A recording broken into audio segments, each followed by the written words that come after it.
ज्येष्ठ नागरिक तथा देवस्थानमध्ये गेली अनेक वर्ष जे सेवा बजावत आहेत ते सुदन नाईक, त्यानंतर देवस्थानचे अध्यक्ष, त्यांच्या कारकिर्दीमध्ये अनेक सुंदर सुंदर कार्यक्रम या मंदिरामध्ये होत आहेत, होत असतील, होत राहतील असे राजेश नाईक।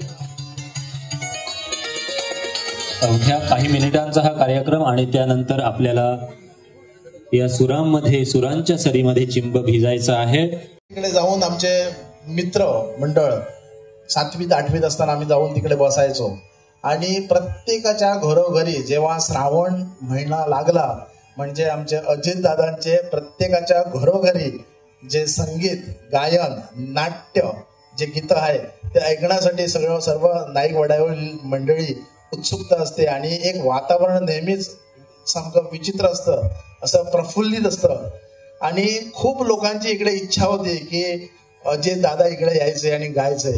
आज देव गणपती यांनी मला एक आशीर्वाद देऊन आज खऱ्या अर्थात प्रत्यक्ष आमच्या समोर अजित दादा आहे। मला असं वाटतं की मोठ्या संख्येने तुम्ही एक टाळ्या मारून त्यांचे स्वागत करावे।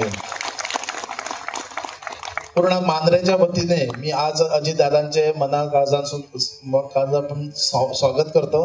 तसेच आज 32वा वर्धापन निमित्त मी श्री गणरायाकडे एवढीच प्रार्थना करतो की अजित दादांना चांगले आरोग्य, आयुष्य द्यायचे, जेणेकरून आमचे सगळे जे रसिक आहेत त्यांचं एक जी इच्छा, जी गाणं ऐकण्याची ती हजारो वर्षापर्यंत त्यांनी ऐकू दे।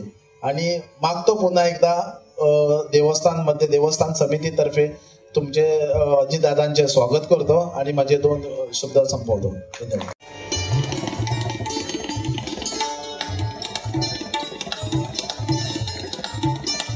आपणही जोरदार टाळ्यांनी त्यांचा सन्मान करूयात, सत्कार करूयात। आणि यानंतर विनंती आहे श्री कृष्णा राजाराम नाईक यांनी व्यासपीठावर यावं। एक बुजुर्ग व्यक्तिमत्व, भजन तथा नाट्य क्षेत्रातलं एक फार मोठं नाव श्री कृष्णा राजाराम नाईक चोनसाई पारसे येथील रहिवासी आहेत। हे त्यांचं जन्मगाव। नाटकाचं आणि भजनाचं बाळकडू घरातूनच मिळालं। विनंती करतो आपण सन्मानाला सुरुवात करावी। नाट्य क्षेत्रात कार्यरत असलेले प्रतिभावंत कैलासवासी मास्तर पुंडलिक रघुनाथ पारणी यांचं सुरुवातीचं मार्गदर्शन, त्यानंतर आपल्या मांजरे गावचे कैलासवासी श्री जयवंत मांजरेकर, त्यानंतर कैलासवासी मास्तर शंकरराव गुरव यांचंही संगीत क्षेत्रात त्यांना मार्गदर्शन लाभलं।